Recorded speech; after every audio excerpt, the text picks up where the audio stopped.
చలో మన యూనిట్ 2కి సక్సెస్ఫుల్‌గా వచ్చేసాం. లా ఆఫ్ క్రైమ్స్ యూనిట్ 1 అయిపోయింది. ఒకవేళ సబ్స్క్రైబ్ చేసుకోకుంటే please do subscribe. Let's start. ఫటాఫట్ కంప్లీట్ చేసేద్దాం. మన మెటీరియల్‌లో మనకిప్పుడు ఈ షార్ట్ ఆన్సర్స్ ఈ లెక్చర్‌లో మనం ఎన్ని చూస్తున్నామంటే 33 వరకు చూడబోతున్నాం. అండ్ ఇదే మెటీరియల్‌లో లాంగ్ ఆన్సర్స్ ఉంటాయి. ఇంకా చాలా ఉంటాయి. Long answers and case studies కూడా ఉంటాయి దీంట్లో ఇదే మెటీరియల్‌లో. మనం ఫటాఫట్ కంప్లీట్ చేద్దాం within very short of time. Okay. చలో. మనం ఇదివరకు crimes, meaning, stages of crime అవన్నీ యూనిట్ 1లో చూసాం. ఇప్పుడు యూనిట్ 2లో చూద్దాం మనం. జనరల్ ఎక్సెప్షన్స్ దీని గురించి చూద్దాం. బిఎన్ఎస్‌లో ఇదేమని చెప్తుంది? సింపుల్ లాజిక్ మనం ఫటాఫట్ చెప్తాను నేను. ఓకేనా? ఏమని సింపుల్ లాజిక్ స్టార్ట్. ఫస్ట్ క్వెషన్‌కి ఏందంటే తప్పు జరిగినా సరే చట్టం ప్రకారం శిక్ష పడని ప్రత్యేక పరిస్థితులు కొన్ని ఉంటాయి కదా! అవే ఈ జనరల్ ఎక్సెప్షన్స్. అంటే చట్టం దృష్టిలో భౌతికంగా తప్పు జరిగినప్పటికీ కొన్ని ప్రత్యేక పరిస్థితులు ఉంటాయి. కొన్ని ప్రత్యేక సిట్యుయేషన్స్ ఉంటాయి. దాన్నే అప్పుడు నేరంగా పరిగణించరు. అంతే తేడా. అవే general exceptions. Okay. For example ప్రమాదవశాత్తు జరిగేవి లేదా లీగల్ డ్యూటీలో భాగంగా చేసే పనులు ఈ కేటగిరీలోకి వస్తాయి. Like action by legal compulsion, judicial acts, court orders and accident, necessity, infancy, mind సరిగ్గా లేకపోయిన వాళ్ళు, తాగి చేయడం వల్ల ఇంటాక్సికేషన్, గుడ్ ఫెయిత్, మంచి ఉద్దేశం ప్రదర్శించేలే పనులు and private defence, trivial harm ఇవన్నీ జనరల్ ఎక్సెప్షన్స్ కిందకి వస్తాయి అన్నట్టు. Next second question mistake of fact ఇది సెక్షన్ 14 డీల్ చేస్తుంది. మరి సింపుల్ లాజిక్ చెప్దామా దీన్ని. Let's move. వాస్తవాలు తెలియక లేదా మనిషిని పొరబడి గుడ్ ఫేత్తో మంచి ఉద్దేశంతో చేసిన తప్పుకు చట్టంలో మినహాయింపు ఉంటుంది. ఇది ఎక్సెప్షన్ కిందకి వస్తుంది. సో దిస్ ఇస్ అంటే ఒకటి అనుకొని ఇంకోటి చేయడం, ఒకటి అనుకొని ఒకటి బిలీవ్ చేసి మంచి ఉద్దేశంతో తను చేయడం వల్ల ఒక అఫెన్స్ అనేది కమిట్ అయింది. ఇది ఒక వ్యాలిడ్ డిఫెన్స్. సో నేను ఒకటి అనుకొని ఈ మంచి ఉద్దేశం చేసిన తప్పు అంటే కోర్టు ఓకే యాక్సెప్ట్ చేస్తుంది. This is a valid defence. దీనికి ఎసెన్షియల్స్ కొన్ని ఉంటాయి. అది మంచి గుడ్ ఫేత్తో చేసి ఉండాలి. And mistake must be of fact not లా. నాకు చట్టం తెలియదు నేను చేసేసిన అంటే కుదరదు. మళ్ళీ ఫ్యాక్ట్ అయి ఉండాలి. అది దాన్ని తెలియకపోయి ఉండాలి. అది దాని అర్థం. ఓకే. మిస్టేక్ ఆఫ్ లా అంటే ఏంది మరి? This is punishable. ఓకే. ఇప్పుడు చట్టం తేలారనడం ఏమాత్రం ఎక్స్‌క్యూజ్ కాదు. దీనికి ఖచ్చితంగా శిక్ష పడతది. ఇది డిఫెన్సే కాదు అసలు. ఓకే. నాకు ఈ చట్టం తెలవదు, అందుకే తప్పు చేశాను అంటే కోర్ట్ అస్సలు ఒప్పుకోదు. ప్రతి పౌరుడికి చట్టాలు తెలిసినా తెలవకున్నా అవి వర్తిస్తాయి. ఓకే. ఇది బేసిక్ రూల్ ఇది. ఈ మాక్సిమం ఏంది ఇది? ఇగ్నోరెన్షియా జ్యూరిస్ నాన్ ఎక్స్‌క్యూజాట్ అని చెప్పి అంటాం మనం. ఓకే. Let's move. చలో. యాక్సిడెంట్ ప్రమాదం. ఇది కూడా మనం చూసాం కదా పైన. మరి ఇదేం చెప్తది? ఎలాంటి చెడు ఉద్దేశం లేకుండా మైండ్‌లో మెయిన్స్‌రియా ఎలాంటి చెడు ఉద్దేశం లేకుండా అన్ని జాగ్రత్తలు తీసుకున్నా సరే జరిగేదే యాక్సిడెంట్. దీనికి శిక్ష లేదు. ఇది కూడా జనరల్ ఎక్సెప్షన్ కిందకి వస్తది. 4 కండిషన్స్ ఉండాలి వీటిలో. గుర్తుపెట్టుకోవాలి. ఓకే. ఆ 4 ఏంటేంటి? యాక్ట్ అనేది లాఫుల్ అయి ఉండాలి. Manner was lawful, means was lawful, proper care, caution తీసుకొని ఉండాలి. అయినా కూడా జరిగితే అది యాక్సిడెంట్ అనే అంటాం. లేకపోతే ఏం చేస్తాం? తప్పదు కదా ఒక్కోసారి. సెక్షన్ 18 డీల్ చేస్తది అది. Next judicial act. దేన్ని జ్యుడిషియల్ యాక్ట్ అంటాం? న్యాయమూర్తి చేసే పనులు దాన్నే జ్యుడిషియల్ యాక్ట్ అంటాం. అంటే ఫర్ ఎగ్జాంపుల్ సింపుల్ లాజిక్‌గా చెప్తా. జడ్జి తన డ్యూటీలో భాగంగా గుడ్ ఫెయిత్‌తో చేసే పనులకు చట్టపరమైన రక్షణ అనేది ఉంటది. అంటే దీనికి ఎలిమెంట్స్ ఏమేమి ఎసెన్షియల్స్ కొన్ని ఉంటాయి. అతను జడ్జి అయి ఉండాలి. He must be acting judicially, not administratively, judicially court పరంగా. Must exercise power in good faith. మంచి ఉద్దేశంతో ఇంత పవర్‌ని ఎక్సర్సైజ్ చేసిండు. ఎగ్జాంపుల్ చెప్తా. దీని ఎక్స్‌ప్లనేషన్ సింపుల్‌గా. ఒక జడ్జి తన అధికార పరిధిలో న్యాయబద్ధంగా, నిజాయితీగా వ్యవహరిస్తూ తీర్పిస్తే, ఒకవేళ ఆ తీర్పు తప్పైనా సరే జడ్జికి ఎలాంటి శిక్ష పడదు. అదొక ప్రొటెక్షన్ ఉంటది. Judge very powerful. అది సెక్షన్ 15 చెప్తది. ఇది కూడా పైన ఎక్సెప్షన్‌ల కిందకి వస్తది. Okay. Next act done pursuant to judgement or order of court. Sixth question. ఇదేం చెప్తది? దీని మీనింగ్ ఏంది? మనం చూద్దాం. కోర్టు ఆర్డర్ ఫాలో అవ్వడం అధికారుల డ్యూటీ కదా! ఆ డ్యూటీ చేసే క్రమంలో కాబట్టి వాళ్ళకి రక్షణ ఉంటది. అదే చెప్తది. కోర్టు ఒక ఆర్డర్ ఇస్తది. పోలీసులు వెళ్ళి ఆర్డర్‌కి అనుగుణంగా ఒక ఒక పని చేసిర్రు. సో, దానికి అది కూడా అటు వాళ్ళు అలా చేయడం కూడా తప్పు. దానికి ఒక ప్రొటెక్షన్ ఉంటదన్నట్టు. తప్పు అని చెప్పి మనం కేస్ వేయలేం. ఓకే. అది దాని అర్థం. So, it protects the executing officer. Okay. అంతే. నెక్స్ట్ నెసెసిటీ అని ఏం చెప్తది బిఎన్ఎస్‌లో సెక్షన్ 19 చూద్దాం మనం. అవసరం. ఆపదలో చేసే పని. అదే నెసెసిటీ. సింపుల్ లాజిక్ అండి. పెద్ద నష్టాన్ని తప్పించుకోవడానికి చిన్న నష్టం చేయడం నేరం అస్సలు కాదు. అంటే ఒక పెద్ద ప్రమాదాన్ని లేదా నష్టం ఆపడానికి చిన్న నష్టం జరిగే పని ఒకటి ఉంటుంది కదా! ఉద్దేశపూర్వకంగా చేసినా సరే దానికి శిక్ష లేదు. ఫర్ ఎగ్జాంపుల్ ఒక పెద్ద షిప్ అనేది మునిగిపోతుంది. 30 మంది ప్రాణాలు కాపాడే క్రమంలో తప్పనిసరి ఒక చిన్న పడవ ఇద్దరున్నారు అందులో. డాష్ ఇస్తే అది నేరం కాదు. ఓకే. అంటే ఒక పెద్ద ప్రమాదం ఈ 30 మందిని కాపాడే క్రమంలో ఇంకొక చిన్న దానికి డాష్ ఇచ్చేసిండు వాడు. యాక్సిడెంట్ చేసిండు. సో, అయినా అది నెసెసిటీని వల్ల అతను అలా చేయాల్సి వచ్చింది. కాబట్టి అది నేరం కాదు అని చెప్పి చెప్తుంది. ఈ సెక్షన్ 19. చలో నెక్స్ట్ ఇన్ఫాన్సీ. ఇన్ఫాన్సీ అనేది సెక్షన్ 19లో ఇది కూడా ఒక ఎక్సెప్షన్ కదా! మరి ఇదేంటి? 7 ఏళ్ల లోపు వయసున్న పిల్లలు ఏ తప్పు చేసినా సరే వాళ్ళకి అసలు శిక్ష పడదు. ఇది ఏమంటాం? అబ్సల్యూట్ ఇమ్యూనిటీ కిందకి వస్తది ఇన్ఫాన్సీ కిందకి. అదే 7-12 ఏళ్ల లోపు తప్పు చేస్తే వాళ్ళకి ఆ తప్పు తెలుసుకునే మెచ్యూరిటీ ఉందా లేదా అనేది చూసి కోర్టు నిర్ణయం తీసుకుంటది. ఓకే. సో, ఇక్కడ పసిపిల్లలకు నేరం రాదు. అదే 7 దాటితే కోర్టు వాళ్ళ విచక్షణ జ్ఞానం చూసి డెసిషన్ తీసుకుంటది. అబోవ్ 12 ఉంటే ఫుల్ క్రిమినల్ లయబిలిటీ అప్లైస్. అది తేడా. ఇది జ్యుడిషియల్ అది జువెనైల్ యాక్ట్ అనేది వర్తిస్తది వాళ్ళకి స్పెషల్‌గా. ఓకే. అది మనం చూసుకోవాల్సి ఉంటది. నెక్స్ట్ ఇన్సానిటీ ఇదొక ఎక్సెప్షన్ కదా మనం అనుకున్నది. ఇదేం చెప్తది? ఏం లేదండి. ఏది ఒప్పో, ఏది తప్పో తెలుసుకోలేని మానసిక స్థితిలో చేసే ఏ పని నేరం కాదు.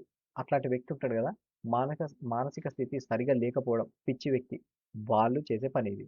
అది నేరం కాదు. ఒక వ్యక్తి స్థితి సరిగ్గా లేక, తాను చేస్తున్న పని తను తప్పని తెలియక, చట్టానికి వ్యతిరేకం అని తెలుసుకోలేని స్థితిలో ఉంటే, అది శిక్షగా పడదు. అతనికి శిక్ష పడదు. ఓకే. చలో నెక్స్ట్. ఇంటాక్సికేషన్. అది కూడా నేరం కాదు. ఇది కూడా ఒక ఎక్సెప్షన్ ఉంటది. అదెట్లా? బలవంతంగా తాగించిన మత్తులో తప్పు చేస్తే రక్షణ ఉంటది. కానీ కావాలని తాగి చేస్తే ఎలాంటి ఎక్స్‌క్యూజ్ ఉండదిక్కడ. ఓకే. నేను చెప్తా ఇది. ఎక్స్‌ప్లెయిన్ చేస్తా. ఒక వ్యక్తికి అతనికి తెలియకుండా లేదా బలవంతంగా మత్తు మందిచ్చి, ఆ మత్తులో అతను నేరం చేస్తే శిక్ష పడదు. అది ఇన్వాలంటరీ ఇంటాక్సికేషన్ అయితదప్పుడు. కానీ తనంతాలుగా సొంతంగా తాగి, ఆ మత్తులో తప్పు చేస్తే మామూలు మనిషికి పడే శిక్ష మాత్రమే పడతది. అది వాలంటరీ ఇంటాక్సికేషన్ కిందకొస్తది. ఓకే. సెక్షన్ 23, 24. Next consent. మరి కన్సెంట్ ఏం చెప్తది? ఇదేం లేదు. సింపుల్ అంగీకారం. ఒప్పుకున్నవా లేదా? కరెక్ట్ ఏజ్ ఉన్నవారు ఇష్టపూర్వకంగా యాక్సెప్ట్ చేసి తీసుకునే రిస్క్ నేరం కిందికి రాదు. ఇంకొంచెం ఎక్స్‌ప్లెయిన్ చేస్తాను. Simple logic. 18 ఏళ్ళు దాటిన వ్యక్తి ఉంటాడు కదా! ఇష్టపూర్వకంగా ఒక పనికి ఒప్పుకుంటే, ఆ పని వల్ల గాయాలైనా అది నేరం కాదు. అంటే చంపే ఉద్దేశ్యం లేనప్పుడు. అతనికి ఇంటెన్షన్ లేదు. కానీ ఒప్పుకున్నాడు. దానివల్ల ఒకటయింది. అది నేరం కాదు. ఉదాహరణకు పేషెంట్ సమ్మతితోనే డాక్టర్ ఆపరేషన్ చేసిండు. రైట్? ప్రాణాపాయం జరిగినా సరే డాక్టర్‌ది తప్పు కాదు అనేది కన్సెంట్ చెప్తది. మరి దీనికి ఎప్పుడు ఇది ఇన్‌వాలిడ్ అయితది కన్సెంట్? ఎప్పుడు ఇట్ ఈస్ గివెన్ అండర్ భయంతో కన్సెంట్ ఇస్తే ఆర్ లేదా ఇంటాక్సికేషన్ మత్తులో ఉండి కన్సెంట్ ఇస్తే ఒప్పుకుంటే ఆర్ 12 ఏళ్ల లోపు చైల్డ్ కన్సెంట్ ఇస్తే ఇది చెల్లుబాటు కాదన్నట్టు కన్సెంట్ అనేది. నెక్స్ట్ ఎక్సెప్షన్ కిందకి రాదప్పుడు. నెక్స్ట్ గుడ్ ఫెయిత్ ఏంటి? ఇది మనం చూసినాం కదా! సదుద్దేశం, నిజాయితీ, మంచి ఉద్దేశంతోని చేస్తే. అంటే ఒక పనిని సరైన జాగ్రత్తలు అన్ని కేర్ తీసుకొని నిజాయితీగా ఎదుటివారి మంచి కోసం చేస్తే దాన్ని గుడ్ ఫెయిత్ అంటాం. అంతే తేడా. సింపుల్. Very simple. ఉదాహరణకు ఫర్ ఎగ్జాంపుల్ డాక్టర్ పేషెంట్‌కి నువ్వు బతకవు అని నిజం చెప్తే అది గుడ్ ఫెయిత్‌తో చేసిన కమ్యూనికేషన్ అవుతుంది. కాబట్టి నేరం కాదు. Simple example. ఓకే. నెక్స్ట్ 13థ్. 13థ్ క్వెషన్ చూద్దాం మనం. Private defence of body. ఇది మనం రెగ్యులర్‌గా వింటుంటాం. ఫిలిమ్స్‌లో ఇది చూస్తుంటాం. మరి ఇదేం చెప్తది చూద్దాం ఇప్పుడు. ఇది ప్రాణరక్షణ హక్కు. ప్రాణరక్షణ హక్కు. ఫర్ ఎగ్జాంపుల్ ఎవరైనా మీపై లేదా ఇతరులపై దాడి దిగితే మీ ప్రాణాలు మీరు కాపాడుకోవడానికి తిరిగి దాడి చేయవచ్చు. ఆ హక్కు మీకుంటది. For example rape, murder, acid attack లాంటి ప్రాణాపాయ పరిస్థితుల్లో దాడి చేసే వాడి ప్రాణం తీసినా తప్పులేదు అని చెప్పి చట్టమే చెప్తుంది. ఓకే. చట్టమే చెప్తుంది. మీ ప్రాణాలు మీరు కాపాడుకోవడానికి ఏ ఎక్స్‌టెంట్ అంటే వెళ్ళొచ్చు. కొన్ని కేసెస్‌లో ఇంకా ఎక్స్‌ట్రీమ్ స్టెప్స్ కూడా తీసుకోవచ్చు అని సెక్షన్ 35, 38, 40 కూడా చెప్తదన్నట్టు. ఓకే. అది ఎట్లాంటి steps? The right extends to causing the death of the assailant. మీరు చంపొచ్చు కూడా. అది ఎట్లాంటి టైంలో? మీకి ప్రాణహాని కల్పించే ఒక అసాల్ట్ జరిగినప్పుడు, గ్రీవియస్ హర్ట్ సందర్భంలో, రేప్ అటెంప్ట్ టైంలో, అండ్ కిడ్నాప్ టైంలో, రాంగ్‌ఫుల్లీ కన్ఫైన్డ్ టైంలో, యాసిడ్ అటాక్ టైంలో, అన్‌న్యాచురల్ లస్ట్ టైంలో, అట్లాంటి వాటిలో మీరు అట్లాంటివి తీసుకోవచ్చు decision according to BNS. Okay. So స్ట్రిక్ట్గా లీగల్గా చదివి మాత్రమే ఇది వాటికే అర్థమవుతుంది, వాళ్ళకే అప్లై అవుతుంది అన్నట్టు. ఓకే, అన్నిటికీ అప్లై కాదు. Next, private defence of property. ప్రాపర్టీకి సంబంధించిన ఈ హక్కు కూడా ఉంటుంది. మీ ప్రాపర్టీని మీరు కాపాడుకునే హక్కు మీకు ఉంటేనే కదా మీకు ప్రాపర్టీ అనేది మీరు హ్యాండిల్ చేయగలరు. అందుకే ఈ రక్షణ అనేది కల్పించేది. ఇది ఆస్తి రక్షణ హక్కు. ఫర్ ఎగ్జాంపుల్, మీ ఆస్తిని ఎవరైనా దొంగతనం లేదా దోపిడీ నుంచి రక్షించుకునే హక్కు మీకు ఉంటుంది. చేయడానికి వచ్చిండు దోపిడీ, రాత్రిపూట ఇల్లు పగలగొట్టడం లేదా ఇంటికి నిప్పు పెట్టడం లాంటి ప్రమాదకర పరిస్థితులు ఉంటాయి కదా, అప్పుడు దొంగ ప్రాణాలు తీసినా సరే తప్పులేదు అని చెప్పి మన సెక్షన్ చెప్తున్నాయి. ఏది? సెక్షన్ 35, 41 నుంచి 43. ఓకే, చలో. ఎప్పుడు డెత్ చేయొచ్చు? నేను అలా చెప్పిన ఇక్కడ house breaking, mischief by fire are explosive ఇట్లాంటి టైంలో. Okay, next, right of private defence. ఒకవేళ మెటీరియల్ కావాలంటే నాకు పింగ్ చేయండి, నేను వాట్సాప్లో నేను సెండ్ చేస్తాను. నేను జీమెయిల్ ఐడి యాక్సెస్ ఇస్తాను నేను with in very short time and for charging very less cost. Next, right of private defence limitations. దీనికి లిమిటేషన్స్ ఉంటాయి. అదేంటి? ప్రైవేట్ డిఫెన్స్కి ఉన్న పరిమితులు. ఇప్పుడు మరి రైట్ ఆఫ్ ప్రైవేట్ డిఫెన్స్కి పైన మనం చదువుకున్నాం కదా, దానికి కొన్ని లిమిటేషన్స్ అని ఉంటాయి కదా, మరి అది చూద్దాం. లిమిటేషన్స్ లేకుండా అన్లిమిటెడ్ అయిపోతే కష్టం కదా, చూద్దాం. ప్రాణ రక్షణ హక్కు ఉంది కదా అని ఇష్టం వచ్చినట్టు చేయడానికి లేదు ఇక్కడ. ముప్పు నుండి తప్పించుకోవడానికి ఎంత బలం వాడాలో అంతే వాడాలి. అలాగే పోలీసుల రక్షణ పొందే సమయం ఉన్నప్పుడు ఈ హక్కును అస్సలు వాడద్దు. పోలీసుల రక్షణ పొందే అవకాశం ఉంది, వాళ్ళు వస్తున్నారు, టైం ఉంది అంటే మీరు ఆగాలి, యాక్షన్ తీసుకోవద్దు. ఓకే, సో ఈ సెల్ఫ్ డిఫెన్స్ అనేది మీ రక్షణ కొరకు, ప్రతీకారం తీర్చుకోవడానికి కాదు ఇక్కడ. అది దాని ముఖ్య ఉద్దేశం. చలో, next, abatement and general explanations. Abatement అంటే ఏంటి, ఏం చెప్తుంది ఇక్కడ? అబేట్మెంట్ సింపుల్ అండి. తప్పు చేయడం ఎంత నేరము ఇంకొకరితో తప్పు చేయించడం లేదా నేరానికి సపోర్ట్ చేయడం కూడా పక్కా నేరమే అది. అంతే లాజిక్ ఇది, అంతే. ఇదే ఇదే డెఫినేషన్. ఇన్స్టిగేట్స్, అందుకే ఇక్కడ రాస్తే చూడండి, సెక్షన్ 45 డీల్ చేస్తుంది. Instigates any person engage in conspiracy, intentional aids, అవన్నీ దీని కిందకి వస్తాయి. ఇవి కీ ఎక్స్ప్లెనేషన్స్ ఇవి. ఓకే, చలో. 17th question, rape. మరి ఇదేంటి? ఇది అత్యాచారం అంటుంటాం కదా, ఇది సెక్షన్ 63 డీల్ చేస్తుంది. ఇది ఏంటంటే పాత చట్టం కంటే ఈ కొత్త చట్టంలో రేప్ డెఫినేషన్ చాలా బ్రాడ్గా పెట్టారు అన్నట్టు. ఓకే, ఏది? బిఎన్ఎస్లో కొత్త చట్టంలో ఏ రకమైన బలవంతపు లైంగిక దాడి అయినా కఠినంగా శిక్ష పడుతుంది. కొంచెం విపులంగా చూసుకుంటే మనం కొంచెం సింపుల్ లాజిక్లో చూద్దాం, ఎక్స్ప్లెయిన్ చేద్దాం. కేవలం సాధారణ శారీరక కలయిక అయితే మాత్రమే కాదు, ఏ వస్తువునైనా లేదా శరీర భాగాన్నైనా బలవంతంగా ప్రవేశపెట్టడం, పాయింట్ నెంబర్ 1, లేదా నోటి ద్వారా చేసే లైంగిక దాడి కూడా రేప్ కిందకే వస్తుంది. అది కూడా వస్తుంది. ఓకే, మహిళ ఇష్టానికి, ఉమెన్ తన ఇష్టానికి వ్యతిరేకంగా భయపెట్టి లేదా మత్తుమంది ఇచ్చి చేసినా అది రేపుగానే ట్రీట్ చేస్తుంది. ఓకే, దీనికి కనీసం ఎంత? 10 ఏళ్ల జైలు శిక్ష కూడా పడుతుంది. మినిమం 10 ఏళ్ళు, అంతకంటే ఎక్కువనే పడుతుంది. మినిమం 10 ఏళ్ల జైలు శిక్ష ఉంటుంది according to new act. Okay, చలో. Consent in rape. రేపులో కన్సెంట్ ఏంది? సెక్షన్ 63 అని డీల్ చేస్తుంది. కొంత కాంట్రవర్సీ సెక్షన్ అనే ఒకవేళ ఆలోచిస్తే మనకు అనిపిస్తుంది, బట్ ఒక్కసారి చూద్దాం. ఓకే, భయంతో భరించే మౌనాన్ని సమ్మతి అనుకుంటే పొరపాటేది. ఓకే, కొంచెం వివరంగా వెళ్తే సింపుల్ లాజిక్లో చెప్పాలంటే, కన్సెంట్ అంటే మాటల ద్వారా కదా, కానీ సైగల ద్వారా కానీ మహిళ స్పష్టంగా ఓకే చెప్పడం దాన్ని కన్సెంట్ అంటాం. మహిళ ఎదురు తిరగకుండా, ఏది? రేప్ టైంలో, అత్యాచారం టైంలో ఎదురు తిరగకుండా సైలెంట్గా ఉన్నంత మాత్రాన దాన్ని అంగీకారం అనుకోవద్దు ఎప్పుడైనా, అనుకోవడానికి అస్సలు వీల్లేదు. అలాగే ప్రాణభయంతో ఉన్నప్పుడు, మత్తులో ఉన్నప్పుడు లేదా 18 ఏళ్ల లోపు మైనర్ ఇచ్చే సమ్మతికి చట్టం దృష్టిలో ఎలాంటి విలువ లేదు. అట్లాంటి టైంలో ఇచ్చే కన్సెంట్ అనేది చెల్లదు అని దాని అర్థం, అంతే తేడా. ఓకే, అది డీల్ చేస్తుంది. 7 circumstances where consent is vitiated. అందుకే ఇక్కడ రాశాను. Against her will, without her consent, fear of death, mistaken identity, unsoundness minor under 18. Okay, చలో. Next, aggravated rape. Aggravated rape ఏంది? సెక్షన్ 64 క్లాస్ 2 65 66 డీల్ చేస్తుంది. ఇదేంది? ఇది చూద్దామా. రక్షించాల్సిన పోలీసులే లేదా ఆఫీసర్లే కస్టడీలో ఉన్న మహిళపై రేప్ చేసిన, గర్భిణీ స్త్రీపై లేదా వికలాంగులపై దాడి చేసిన, లేదా రేప్ వల్ల తీవ్రమైన గాయాలు అయినా దాన్ని అగ్రేవేటెడ్ రేప్ అంటాం మనం. అది సెక్షన్ 64లో మెన్షన్ చేసింది. ఓకే, ఆఫీసర్లే చేయడం వీళ్ళపైన, దాన్ని అగ్రేవేటెడ్ రేప్ అంటాం. ఇలాంటి అత్యంత దారుణమైన కేసుల్లో ఏకంగా జీవితకాలం పడుతుంది వాళ్ళకి పనిష్మెంట్. అంటే శ్వాస ఆగిపోయేంత వరకు జైలు శిక్ష పడుతుంది. ఓకే. అధికారాన్ని అడ్డం పెట్టుకొని ఇట్లాంటి అసహాయ స్థితిలో ఉన్న వారిపై రేప్ చేస్తే జీవితాంతం పడుతుంది జైలు. నెక్స్ట్ చలో. ఇప్పుడు దీని కిందకి ఏమేమి వస్తాయి?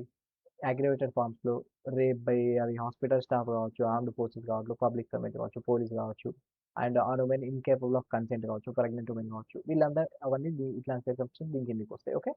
చలో. ఇందులో ఇంకొన్ని ఉన్నాయి. సెక్షన్ 65 ఏం చెప్తుంది? Rape on women under 16 years అయితే మినిమం 20 ఏళ్ళు పడుతుంది జైలు శిక్ష, up to life. On women under 12 ఏళ్ళు అయితే మినిమం 20 ఏళ్ళు, up to life or death. Okay. ఒకవేళ రేప్ కాసిన డెత్ అయితే మినిమం 20 ఏళ్ళు, up to life or death. Section 66. Next gang rape. మనం ఆల్రెడీ న్యూస్లో చూస్తుంటాం కదా. మరి ఇది బిఎన్ఎస్ సెక్షన్ 17 మెన్షన్ చేసింది. ఇది సామూహికంగా చేసేది. ఇది ఎట్లా? దీని గురించి చూద్దాం. ఇద్దరు లేదా క్రైటీరియా గుర్తుపెట్టుకోండి. ఇది ఇద్దరు లేదా అంతకంటే ఎక్కువ మంది కలిసి ఒక ఉద్దేశంతో, కామన్ ఇంటెన్షన్తో ఒక మహిళపై ఇలాంటి దారుణానికి గురి చేస్తే అది ఈ సెక్షన్ 70 కిందకి వస్తుంది అన్నట్టు. ఇందులో ఒకరు చేసినా సరే, మిగతా వాళ్ళు పక్కన నిలబడి కాపలా కాసినా సరే, అందరికీ సమానంగా వర్తిస్తాయి 20 ఏళ్ళ జైలు శిక్ష, జీవితకాలం జైలు శిక్ష పడుతుంది. ఒకవేళ బాధితురాలు 18 ఏళ్ళ లోపు మైనర్ అయితే ఉరిశిక్ష కూడా పడవచ్చు, 18 ఏళ్ళ లోపు అయితే. ఓకే. అది కరెక్ట్. చలో. Sexual harassment section 75. సరే, ఇవన్నీ ఎక్స్ప్లెయిన్ చేయడానికి నాకే చాలా చాలా టఫ్. ఈ లాంగ్వేజ్ని ఎక్స్ప్లెయిన్ చేయడమే చాలా టఫ్. అంటే ఇవి చదవడమే చాలా కఠినంగా ఉంటుంది. ఇట్లాంటి సెక్షన్స్ అవన్నీ కూడా అర్థం చేసుకోవడానికి పెయిన్ఫుల్గా ఉంటాయి చాలా. Next section 21. Section 75 21st question. చలో చూద్దాం. లైంగిక వేధింపులు. ఇది దేని కిందకి వస్తుంది? అసలు చట్టంలో ఏం రాసింది చూద్దాం. సింపుల్ లాజిక్ అండి. చేత్తో తాకితేనే కాదు, నోటితో అసభ్యంగా మాట్లాడినా సరే జైలుకు వెళ్ళాల్సిందే అని చెప్పి రాస్తుంది సెక్షన్ 75లో. ఓకే, అంతే.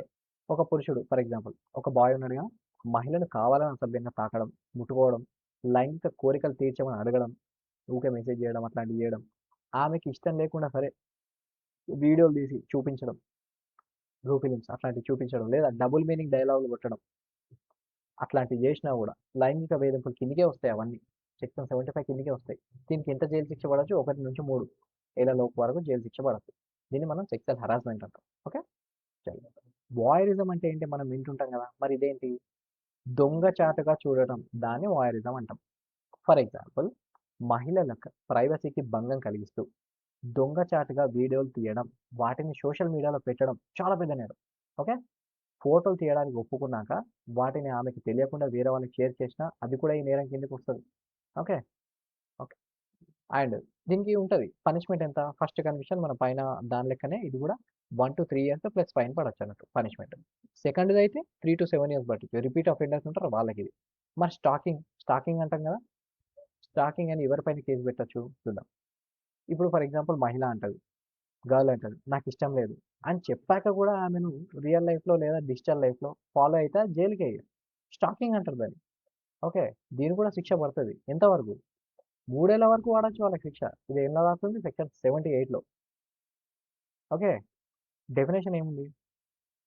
ఏ man commit stalking by following a woman, attempting to contact her to foster personal interaction and monitoring, వాళ్ళని మానిటర్ చేసిన use of internet, email, electronic, అవన్నీ దీని కిందకే వస్తాయి, స్టాకింగ్ కిందకే వస్తాయి. కేసు వేయచ్చు, అసలు భయపడిన అవసరం లేదు. Next first conviction 3 years up to, second conviction up to 5 years అంత పడుతుంది వాళ్ళకి. స్టాకింగ్ చేసినా సరే తప్పది. Assault or criminal force to women with intent to outrage modesty. మరి ఇదేంటి? ఈ టెక్నికల్ అనిపించచ్చు కానీ చాలా ఈజీ. మనం చూద్దాం. ఇది మహిళల వాళ్ళ పరువుకు, మాన ప్రాణాలకు భంగం కలిగించడం, తెలుగులో చెప్పాలంటే. అందుకే దాని అర్థం ఇదే, ఇంటెంట్ టు అవుట్రైట్ మోడెస్టీ అని చెప్పి అన్నాడు. సింపుల్గా చెప్పాలంటే ఏం లేదండి, మహిళల ఆత్మగౌరవాన్ని దెబ్బతీసేలా ప్రవర్తించడం. లైక్ చేతల్లో అయినా, ఏమైనా సైగలతో అయినా, లేదా మాటల్లో అయినా క్షమించరాని నేరం ఇది. ఓకే. ఇది దీని తీవ్రత బట్టి 3 నుంచి 7 ఏళ్ల జైలు శిక్ష వరకు ఉంటుంది. దీనిలో సెక్షన్ 74లో మెన్షన్ చేసేది. లైక్ ఎట్లా అంటే అసభ్యకరమైన మాటలు మాట్లాడడం, సైగలు చేయడం, వాళ్ళ ప్రైవసీని డిస్టర్బ్ చేయడం, అవన్నీ దీని కిందకే వస్తాయి. లేదా బట్టలు లాగేయడం, అవన్నీ దీని కిందకే వస్తాయి. Assault or criminal force to women with intent to outrage modesty. Okay. Next word or gesture 25th. ఇది కూడా దాని కిందకే వస్తుంది, మనం ఆల్రెడీ ఎక్స్ప్లెయిన్ చేసినాం. నెక్స్ట్ డౌరీ డెత్, వరకట్న చావులు ఉంటాయి కదా, అది మరి ఏమని మెన్షన్ చేస్తుంది? సెక్షన్ 80లో మెన్షన్ చేస్తుంది. ఏమని చెప్తది? పెళ్ళైన 7 ఏళ్ల లోపు కట్నం వేధింపుల వల్ల కోడలు ఒకవేళ చనిపోతే ఆటోమేటిక్‌గా అత్తారింటి వాళ్ళే ముద్దాయిలవుతారు అని చట్టం చెప్తది. అంటే ఏంది? చనిపోవడానికి కొద్ది రోజుల ముందు భర్త లేదా అత్తమామలు కట్నం కోసం ఆమెను వేధించినట్లు తేలితే ఒకవేళ ప్రూవ్ అయిపోతే చట్టం వాళ్ళే ఆమెను చంపినట్లుగా భావించి లీగల్ ప్రిజంప్షన్ చేసి 7 ఏళ్ల నుంచి జీవితకాలం వరకు వాళ్ళకి శిక్ష వేస్తది. 7 ఇయర్స్ నుంచి లైఫ్ ఇంప్రిజన్‌మెంట్ దాకా ఇస్తదన్నట్టు. వాళ్ళకి శిక్ష వేస్తది. ఒకవేళ ఇది ఇది ఇందులో మహిళ కాలిన గాయాలతో లేదా అనుమానాస్పద స్థితిలో చనిపోతే వరకట్న మరణము ఇది ఈ సెక్షన్ అనేది అట్రాక్ట్ అవుతుందన్నమాట. సెక్షన్ 80 కింద కేసు వేయొచ్చు అప్పుడు. ఓకే. చలో let's go. Next cruelty by husband ఇది మనం చాలా సార్లు వింటుంటాం మనం సెక్షన్ 85 క్రుయాలిటీ బై హస్బెండ్ అని చెప్పి ఆర్ రిలేటివ్స్ ఎట్లా కేసు వేయొచ్చు? మీ పైన ఎవరైనా క్రుయాలిటీ చేస్తే మీ హస్బెండ్ ఆర్ రిలేటివ్స్ ఈ సెక్షన్ కింద కేసు వేయొచ్చు. సెక్షన్ 85 60 చాలా ఇంట్రెస్టింగ్ చూద్దాం ఇది. ఇప్పుడు పాత చట్టంలో ఏముండే 498 ఉండే కదా ఏ ఇది సెక్షన్ 85 అన్నట్టు. ఈ సెక్షన్ ఇప్పుడు 85 కిందగా 86గా మార్చారు. ఏమని మార్చారు చూద్దాం. ఒక మహిళ ఆత్మహత్య చేసుకునేలా లేదా ఆమె ప్రాణానికి ప్రమాదం కలిగేలా శారీరకంగా లేదా మానసిక వేధించడాన్ని క్రుయాలిటీ అని చెప్పి అంటాం. శారీరకంగా లేదా మానసికంగా. ఓకే.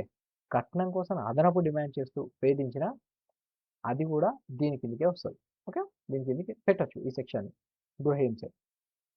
అంటే భార్యను కొట్టడమే కాదు మెంటల్‌గా హరాస్ టార్చర్ చేసినా సరే దీని కిందకి వస్తది అది. చలో నెక్స్ట్ దీని పనిష్మెంట్ ఎంత? Up to 3 years plus fine వస్తది. Next kidnapping. కిడ్నాపింగ్ ప్రొవిజన్ ఉంది కదా! మరి ఇది చూద్దాం ఇది ఇప్పుడు. ఈ సెక్షన్ 87 వస్తది. అండ్ నెక్స్ట్ చలో డీల్ చేద్దాం.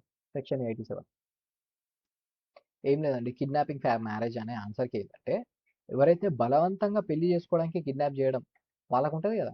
అది వాళ్ళకి సెక్షన్ వర్తిస్తది. సెక్షన్ 87 వర్తిస్తది. తనకిష్టం లేదు. అమ్మాయికి ఇష్టం లేదు. కానీ అతను కిడ్నాప్ చేసిండు మ్యారేజ్ చేసుకోవడానికి. Who is compelled to marry any person against her will.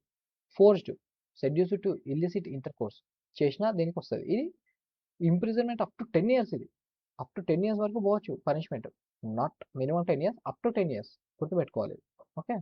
Next procuration of minor. ఇదేంటి మరి ప్రొక్యూరేషన్ ఆఫ్ మైనర్? ఇదేంటంటే అండి నేను సింపుల్‌గా చెప్తా. ఇది 96 అండ్ 98, 99 అవన్నీ దీని కిందకి వస్తాయి. మనం ఇది ఒకటేసారి చూసేద్దాం ఇది. ఏమని చెప్తదంటే ఇప్పుడు వ్యభిచారం ఉంటది కదా! దానికోసం మైనర్ పిల్లలను అమ్మడం లేదా కొనడం వంటి ఘోరమైన నేరాలు చాలా తీవ్రమైనవి. కనీసం 10 ఏళ్ల నుంచి 14 ఏళ్ల శిక్ష పడతది వాళ్ళకి. అదే ఈ ప్రొక్యురేషన్ ఆఫ్ మైనర్ కిందకి వస్తది. ఈ సెక్షన్ 96 ఏం చెప్తది? Whoever by means whatsoever induces any child to go from any place to do any act with intent that such child may be knowingly will be forced to seduce to illicit intercourse. అందుకే ఇది వ్యభిచారం కిందకి వస్తది అన్నట్టు. Okay. Punishment ఎంత? Up to 10 years plus fine. Next ఇది మనం already చూసినాం పైన selling or buying minor for prosecution. Selling అయితే up to 10 years, buying A child for prostitution or illicit intercourse అయితే సెక్షన్ 99 7 టు 14 ఇయర్స్ కూడా వాళ్ళకి జైలు శిక్ష పడతది. ఓకే.